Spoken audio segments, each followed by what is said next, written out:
It's like the Anglo-Saxon version of the Harold, son of Olaf, son of Harold, son of... It's like the exact same... Ethelstan, Ethelred, Ethelwith, Ethelfred, Ethelwife.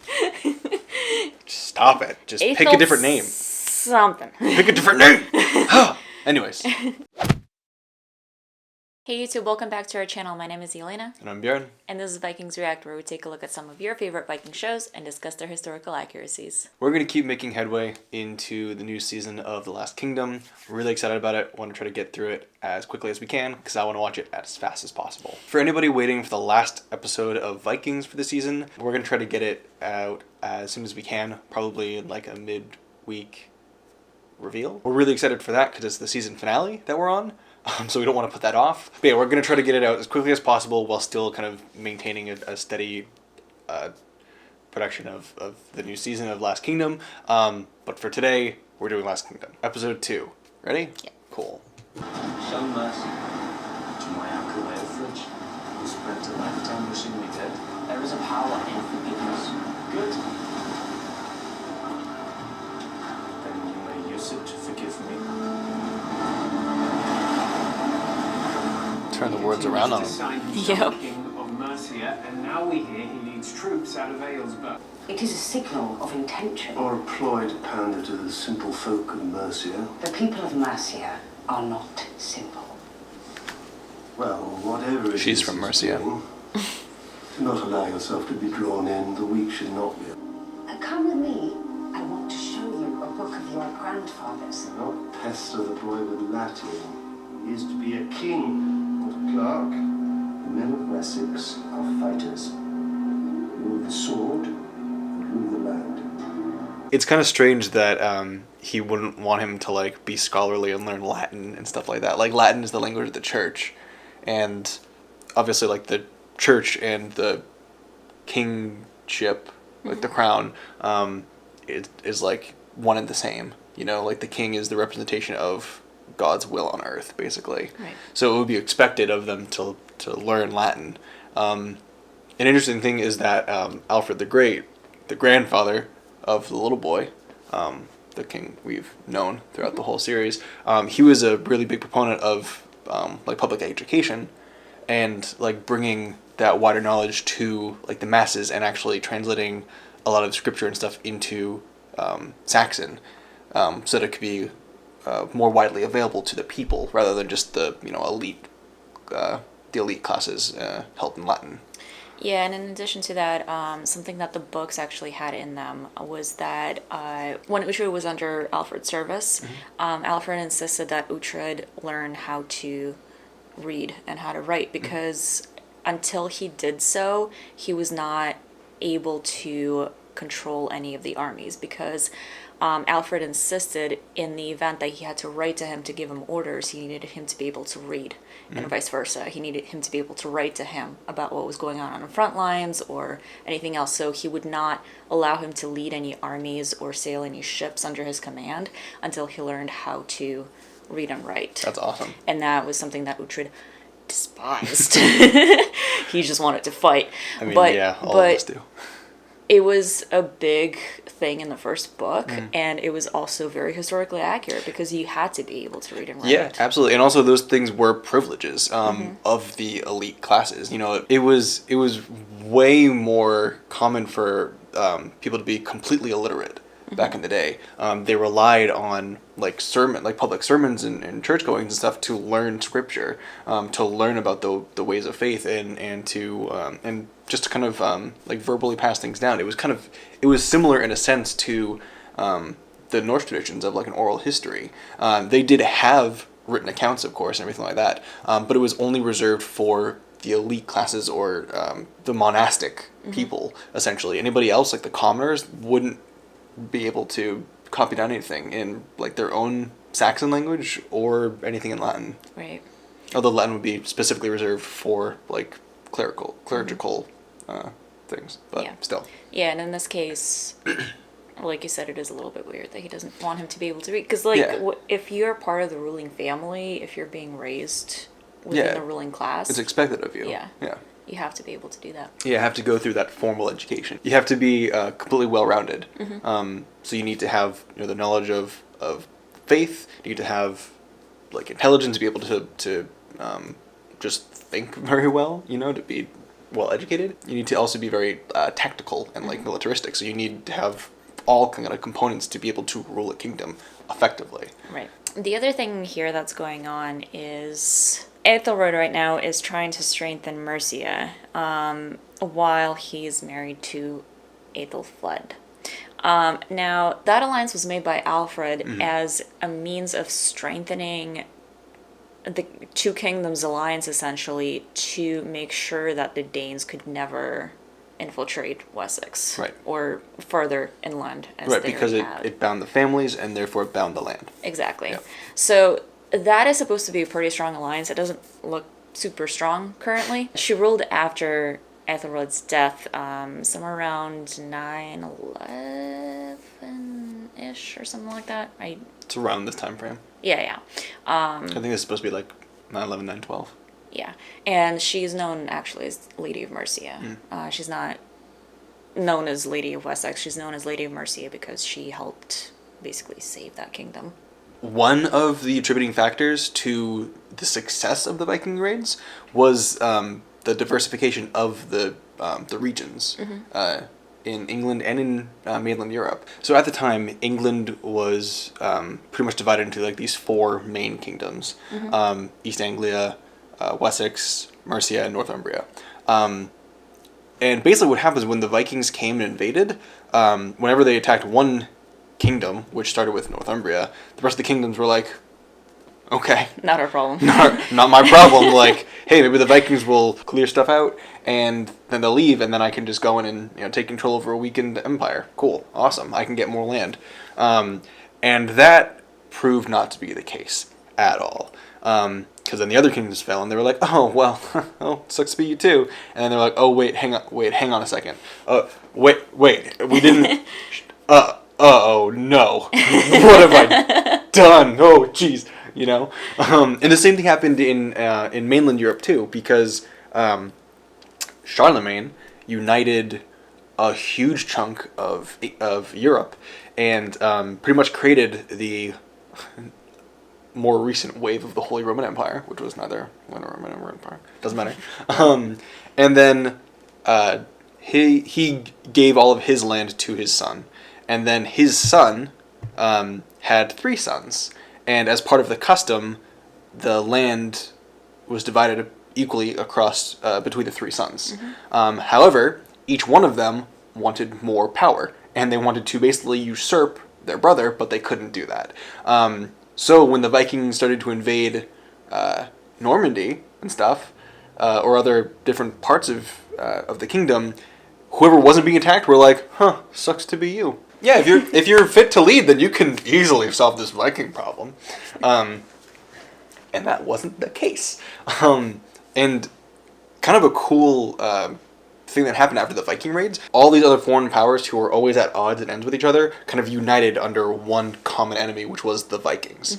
And it really consolidated power in a sense. And it was really interesting. And that was a huge kind of downfall of the early Viking raids, because it was always everybody was vying for power to kind of control and capitalize on anybody else's downfall. But the Viking raids were so frequent and so like overwhelming at times, it led to things like England almost falling to them. So it was only after or during this time period that the kingdom started to unite with the people who they had been at conflict with for so long against that enemy to repel, and it just changed the whole strata of noble affairs basically. Yeah, well, a lot of it also had to do with sort of like almost I don't really know what to call it, squatters' rights. Because the Anglo-Saxons, they had been living in what is now modern day UK for hundreds of years. They've been there, right? Oh, yeah. And all of a sudden the Vikings invaded, and then they created Danelaw, even though there was an agreement between Alfred and Guthrum that, Danelaw could be a thing, and they divided the lines and everything like that. So half of England was England and half of England was Danelaw. And for a while that was fine, but in the end, after 100 of years of them being there or something like that, kind of enough was enough. And all of these kingdoms of England, their people just kind of decided, we've been here for longer, it's our land, and we need to take it back. Yeah. Yeah, that was They weren't going to let them stay. Yeah, which is kind of interesting because like early on we see in examples of the Danelaw is like relative ease, definitely like an anxiety, but relative ease of living between the two cultures. So in Dane occupied England, in the Danelaw, there were Saxons living there with them side by side, and there were some moments of tension and stuff like that, but there weren't any like real like quarrels or like wars within that kind of micro society. Right. And only when like the kingdom started to grow again and unite and repel against the Vikings, did those other settlements kind of start to push back as well. Bring Father Beoka to me. I was a little unjust with him and wished to ask his advice on a certain person. Too late. Beoka has left Winchester, lady. You felt there was nothing left here for him. I doubt he'll ever return. Why the Lord guided me this way, I cannot fathom. Maybe the Lord didn't. Any path I chose was to secure the country my husband loved. And how well did that work, lady?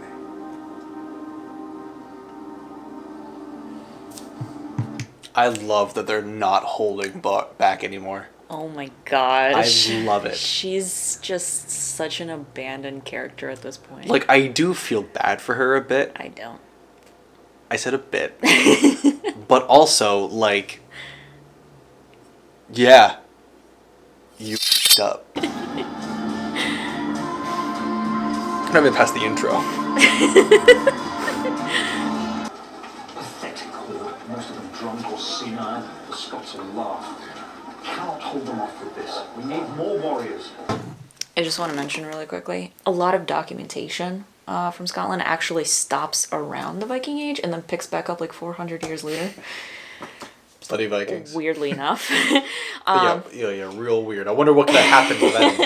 Wonder what could have been going on all that time. Vikings. They also dealt with their share of Vikings, for sure. They were one of the first ones to deal with Vikings. Oh yeah, absolutely. It was one of the first being places. up north. It was one of the first places that was found by the Vikings. It was one of the first places that was found by the Vikings, and it was one of the first. It was one of the last places held by the Vikings. Yeah.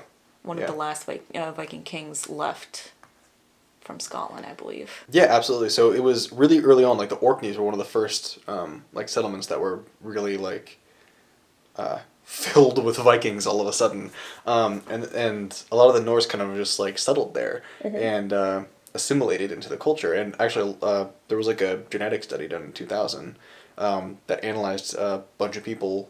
In that test, it showed that something like 70% of the people tested could trace their lineage back to Scandinavia.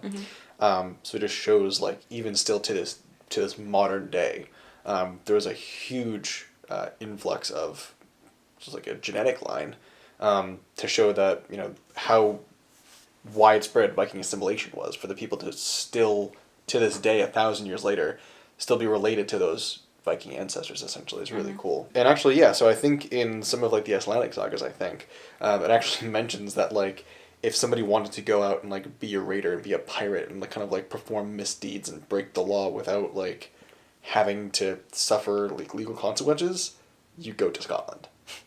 Actually, the people from what is modern day Scotland right now, back then it was the Kingdom of Alba.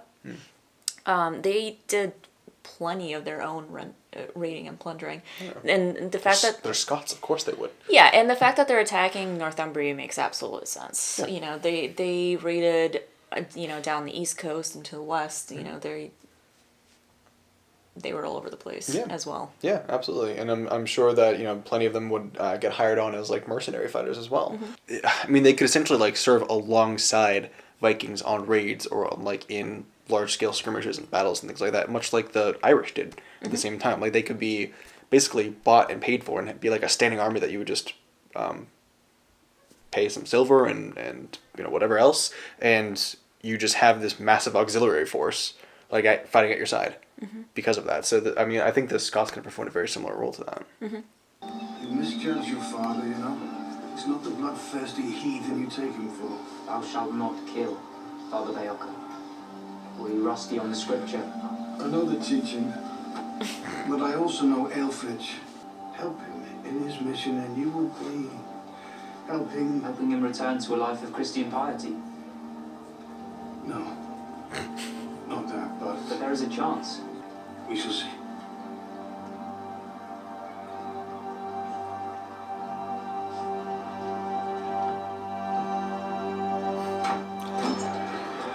It's something. Just I mean, no, but what? Let's go with that. See these two monks? They're the ones we've been searching for. They're leaving for Berkenbad. Follow them. It's our strongest chance of getting into the fortress. Let's have the blood of Alpha's daughter on my hands. Seems like a fair exchange. I've been married to a man who kills those who displease him. Yeah, it seems like a No, fair... he is volatile and we must be careful.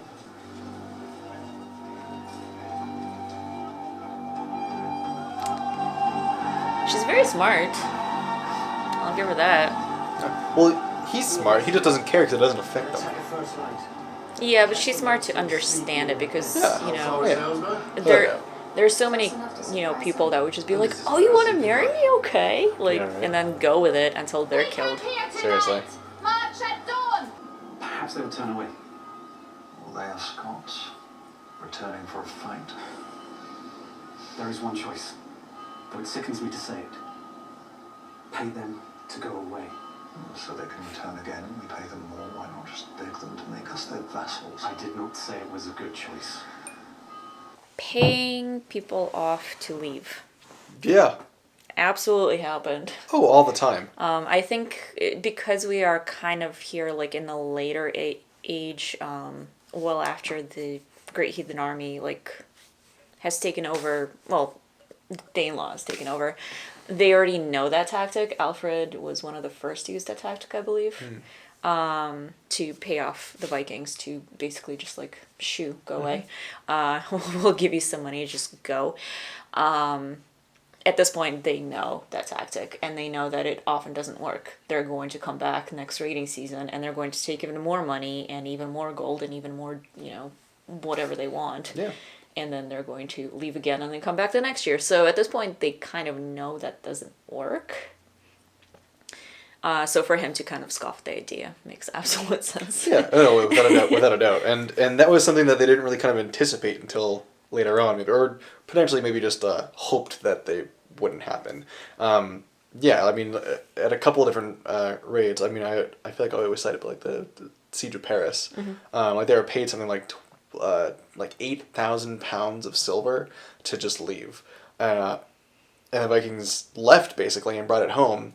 And the kind of common occurrence was just like, hey guys, they gave us this to leave. Imagine what they still have. Let's go back again. So then they'd show up and say, okay, we're back now. And now we want 12,000 pounds of silver to leave. And then they'd get it. And they were like, you guys, we're thinking small. It was great. And it eventually became how the Vikings essentially became masters of war, because they led by just reputation alone, essentially. Just being able to show up at a fortress and say, you know who we are, you know what will happen, give us money and we leave, and you don't have to deal with that. Or don't, and you will die. Basically just leading by fear and reputation alone, they were able to defeat a village or a town or a city, which is amazing. It's one of Sun Tzu's Art of War, master tactician things. I'm not going to quote it because I can't quote it, but he basically says, supreme excellence is not defeating every enemy you come up against. Supreme excellence is being able to defeat an enemy without having to go into battle, basically, without having to spill blood. And based on that, there are very few armies that can really say that they achieved supreme excellence, but Vikings were definitely one of them. Like I said, just leading on sheer, fear and renown alone caused them to win wars. It didn't always happen, but it did, and it's incredible. But yeah, I mean, paying off was kind of like a last resort of a lot of people, just like knowing that they wouldn't be able to win, and just trying to avoid that conflict as much as possible. And the Vikings were happy to accept that as well, because they didn't want to lose people. They didn't want to get killed necessarily. So if they found a good way to basically just leave with what they came for, why not take that? We heard you were drowned. We were assured. They said there was no hope. And then you did drown, Father. I've brought warriors. Men I've collected from every corner of the known world. Edinburgh is saved. By a ship and a half full of people? I was going to say. The cloistered life may not suit a simple girl. She was forbidden from seeing the 2 children she bore your son. Her daughter she sees occasionally, but her son, she's not looked on since he was taken from her arms. Where is her son now? He lives in a monastery. So he has the love of God, but not that of a mother. An agony I would not want for my own son. You are Ethelstan, are you not? Yes. Who are your family, Ethelstan? I've been told not to answer that. Indeed. That is probably wise.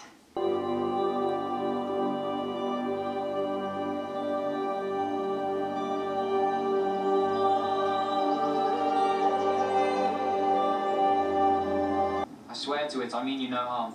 You any good in a fight? No? Good. They can kill you while we escape.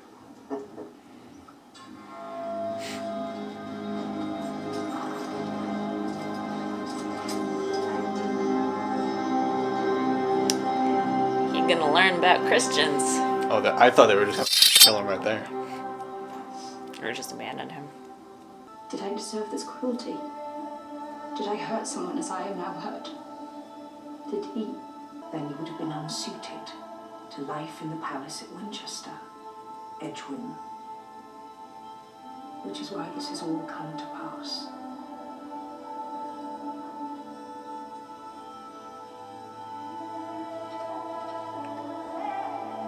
I take it back, she sucks. I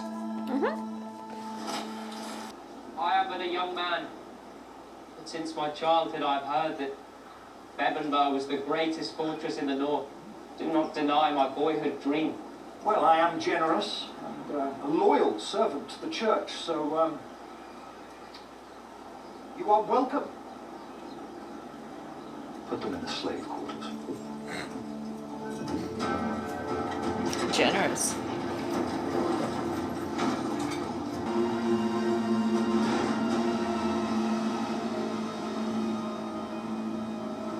Did you see that?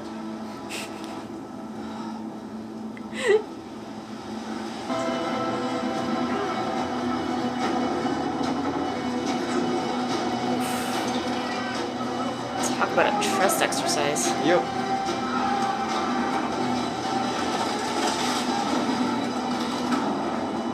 Yeesh. Summon to the yard. So just really something just I'm noticing about like the costuming and stuff. Like we already know the costuming's bad. That's a given.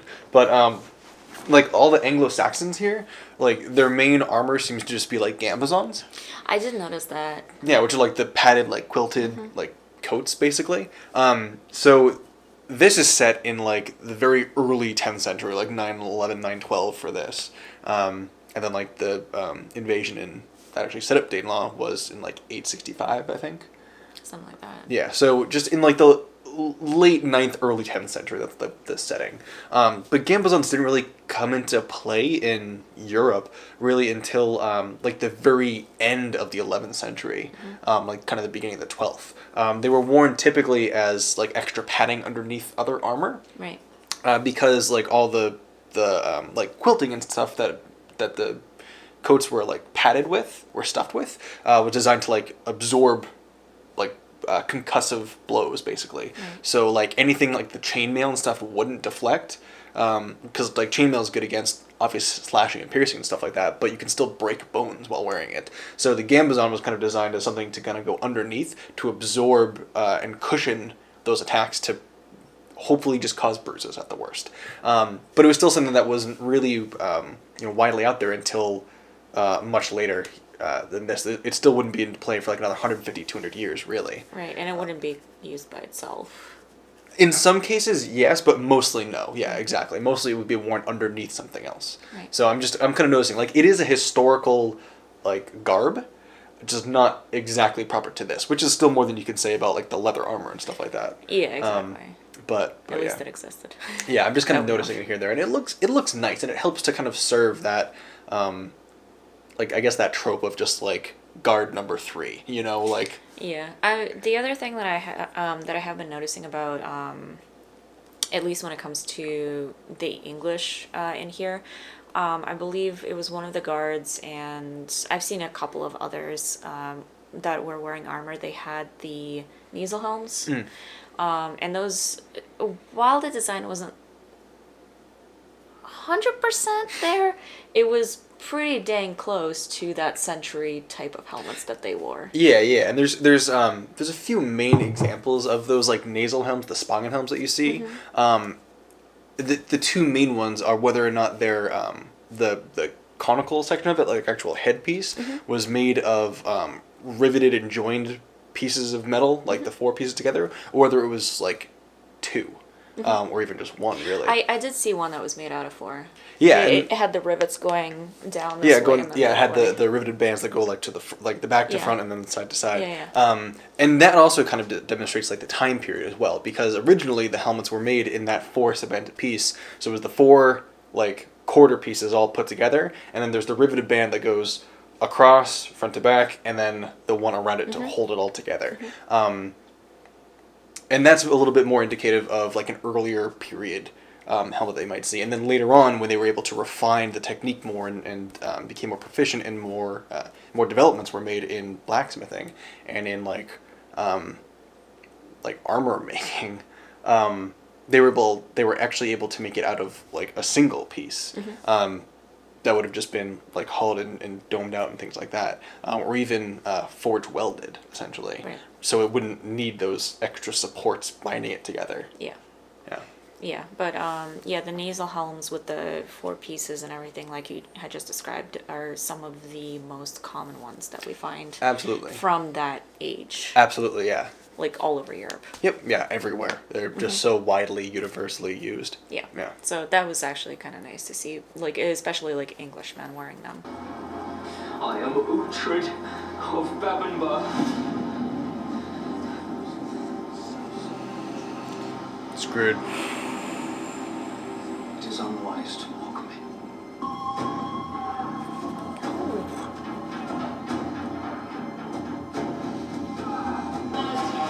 He's letting his son take the first kill.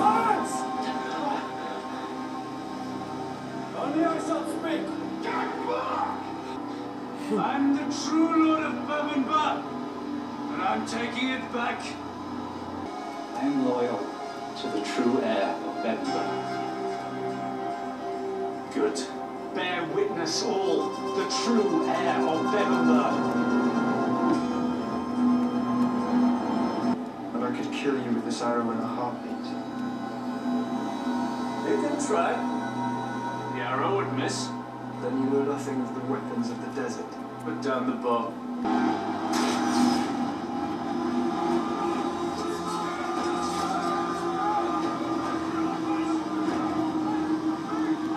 What?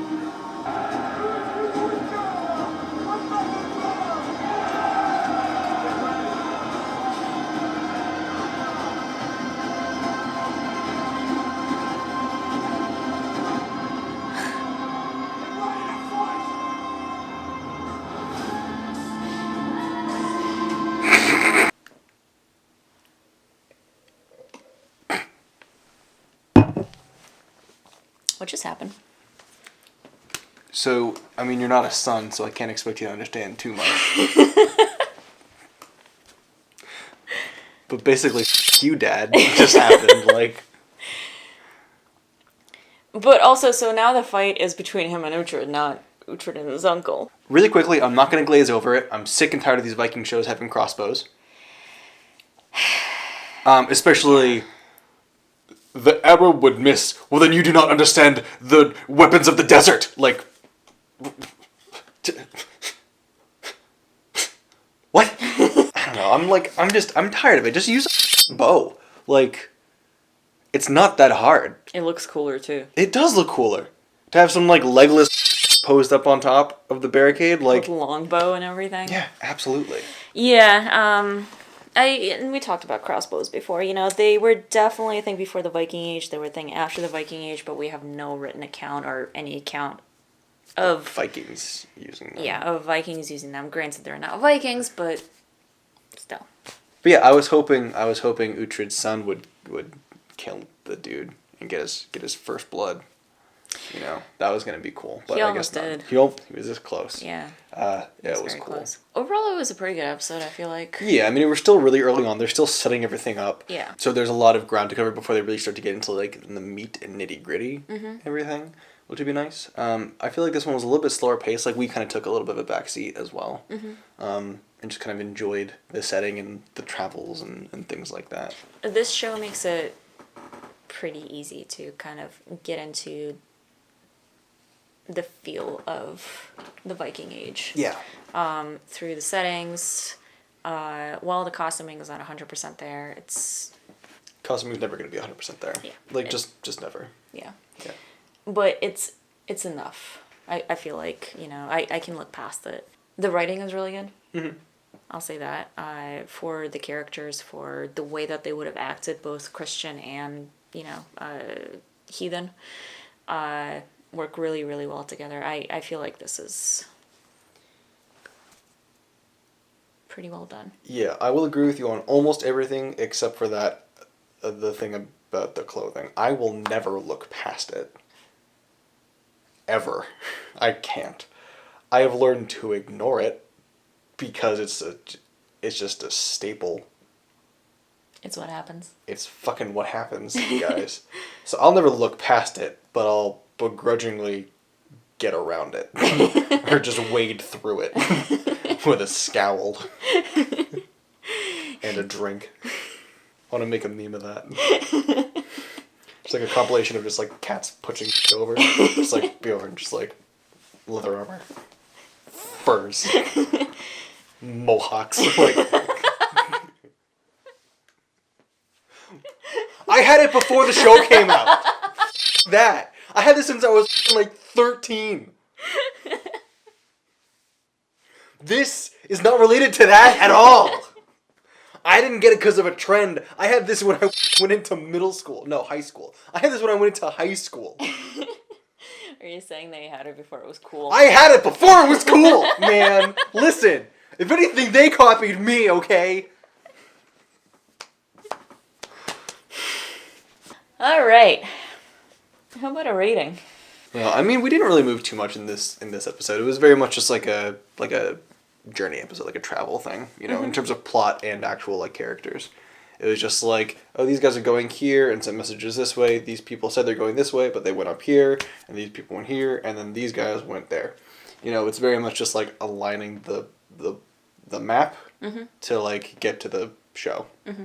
You know, so it's just getting pieces in place. Yeah, exactly. It was very much just a movement phase, if you will. So it's casual to just sit back and watch and enjoy. I'm fine leaving it how it was, just flatline that rating. Yeah, I feel like I think we had talked about it a little bit where we had said that the show is very stable in comparison to Vikings. Yeah. And I feel like it's going to be that essentially. So last time we gave it a 7. I'm probably gonna keep mine at a 7 as well. It's been pretty steady. There hasn't been any, you know, significant ups or downs for it. Yeah, nothing like happened to increase, nothing really happened to decrease, so it's all fairly straightforward at this point. Yeah. Thank you guys so much for watching. We hope you enjoyed it. If you did, hit the like button. If you're new to the channel, make sure to subscribe and hit the bell so you can be notified of our future videos, and we will see you in the next one.